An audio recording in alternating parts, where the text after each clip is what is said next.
Some artists paint beauty. He painted scars, burned fields, broken buildings, the weight of memory itself. This is the story of Anselm Kiefer. Anselm Kiefer was born in Germany in 1945. The war had just ended. Cities were in ruins. Silence covered the past. Many wanted to forget, but Kiefer wanted to face it. While others avoided painful history, Kiefer made it the center of his work. He painted scorched landscapes, shattered architecture, symbols of guilt, memory, and loss. His art asked one uncomfortable question: what happens when a nation refuses to remember? In his early career, Kiefer created provocative works confronting Germany's darkest past.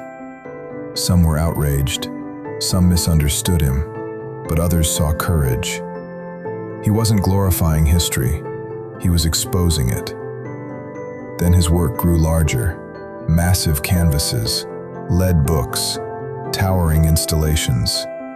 His art became less like paintings and more like ruins you could walk through. Museums around the world embraced his vision.